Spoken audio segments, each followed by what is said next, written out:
Top quality और consistent performance के लिए सिर्फ सिल्वर पंप नाम याद रखना। ಕಳೆದ ಬಾರಿನೂ ನಮಗೆ ನಮ್ಮ ಇಲಾಖೆಯಲ್ಲಿ ಏನೆಲ್ಲ ಹೊಸ ಕಾರ್ಯಕ್ರಮಗಳಿಗೆ ಉತ್ತೇಜನ ಕೊಟ್ಟಿದ್ದಾರೆ, ಈ ಸಲಿನೂ ಕೊಡ್ತಾರೆ. ದೆಹಲಿ ಚುನಾವಣೆಯ ರಿಸಲ್ಟ್ ಬಗ್ಗೆ ಏನು ಹೇಳ್ತೀರಾ? ಇದು ಗೊತ್ತಿರೋ ವಿಚಾರ, ವಿಶೇಷ ಏನಿಲ್ಲ. ಒಂದೇ ಇಂಡಿಯಾ ಒಕ್ಕೂಟ ಜೊತೆಲಿ ಹೋಗಿದ್ದಿದ್ರೆ BJPಗೆ ಅವಕಾಶ ಸಿಗ್ತಿರಲಿಲ್ಲ. ಕೇಜ್ರಿವಾಲ್ ಅವರು ಸ್ವಲ್ಪ ದುಡುಕು ನಿರ್ಧಾರದಿಂದ ಈ ತೀರ್ಮಾನ ಆಗಿದೆ. ಈಗ ನಮಗೆ ಹಲವಾರು ಕಾರಣದಿಂದ ನಮಗೆ ಹಿನ್ನಡೆ ಇದೆ. ನಾವು ಆಡಳಿತಕ್ಕೆ ಬರ್ತೀವಿ ಅಂತ ಯಾವಾಗಲೂ ಹೇಳಿರಲಿಲ್ಲ. ಬಟ್ ಆದರೆ ಕೇಜ್ರಿವಾಲ ಮತ್ತು ನಮ್ಮ ಸಪ್ರೇಟ್ ಆದದ್ರಿಂದ ಇವತ್ತು BJPಗೆ ಲಾಭ ಆಗಿತ್ತು. ಕ್ಯಾಬಿನೆಟ್ ರೀಶಫಲ್ ಸುದ್ದಿ ಆಗ್ತಿತ್ತು, ಈಗ ನೀವು ನಿಗಮ ಮಂಡಳಿಗೆ ಸಮಾಧಾನ ಮಾಡಿದ್ರೆ ಅಂತ ಆಕಾಂಕ್ಷಿಗಳಿಗೆ ಆ ಥರ ಏನಿಲ್ಲ, ಇದ್ರ ಪಾಡಗಿದ್ದು ಮುಂದೆ ಅವ್ರಿಗೆ ಇನ್ನೂ ಅದ್ರ ಬಗ್ಗೆ ಅವಕಾಶಗಳು ಮುಂದೆ ಬಂದಾಗ ಮಾಡೋಣ ಅಂತ ಹೇಳಿದ್ದಾರೆ ಹೈಕಮಾಂಡು ಮತ್ತು ಮುಖ್ಯಮಂತ್ರಿಗಳು, ಉಪಮುಖ್ಯಮಂತ್ರಿಗಳು.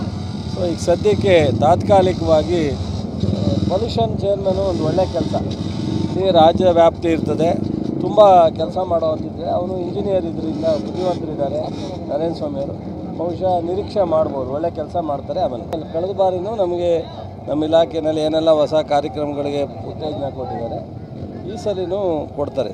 ದೆಹಲಿ ಚುನಾವಣೆಯ ರಿಸಲ್ಟ್ ಬಗ್ಗೆ ಏನು ಹೇಳ್ತೀರಾ? ಇದು ಗೊತ್ತಿರೋ ವಿಚಾರ, ವಿಶೇಷ ಏನಿಲ್ಲ. ಒಂದೇ ಇಂಡಿಯಾ ಒಕ್ಕೂಟ ಜೊತೆಲಿ ಹೋಗಿದ್ದಿದ್ರೆ BJPಗೆ ಅವಕಾಶ ಸಿಗ್ತಿರಲಿಲ್ಲ. ಕೇಜ್ರಿವಾಲ್ ಅವರು ಸ್ವಲ್ಪ ದುಡುಕು ನಿರ್ಧಾರದಿಂದ ಈ ತೀರ್ಮಾನ ಆಗಿದೆ. ಈಗ ನಮಗೆ ಹಲವಾರು ಕಾರಣದಿಂದ ನಮಗೆ ಹಿನ್ನಡೆ ಇದೆ.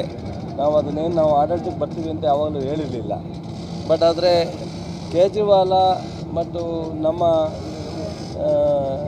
ಸಪ್ರೇಟ್ ಆದದ್ರಿಂದ ಇವತ್ತು BJPಗೆ ಲಾಭ ಆಗಿತ್ತು. ಕ್ಯಾಬಿನೆಟ್ ರೀಶಫಲ್ ಸುದ್ದಿ ಆಗ್ತಿತ್ತು, ಈಗ ನೀವು ನಿಗಮ ಮಂಡಳಿಗೆ ಸಮಾಧಾನ ಮಾಡಿದ್ರೆ ಅಂತ ಆಕಾಂಕ್ಷಿಗಳಿಗೆ ಆ ಥರ ಏನಿಲ್ಲ, ಇದ್ರ ಪಾಡಗಿದ್ದು ಮುಂದೆ ಅವ್ರಿಗೆ ಇನ್ನೂ ಅದ್ರ ಬಗ್ಗೆ ಅವಕಾಶಗಳು ಮುಂದೆ ಬಂದಾಗ ಮಾಡೋಣ ಅಂತ ಹೇಳಿದ್ದಾರೆ ಹೈಕಮಾಂಡು ಮತ್ತು ಮುಖ್ಯಮಂತ್ರಿಗಳು, ಉಪಮುಖ್ಯಮಂತ್ರಿಗಳು.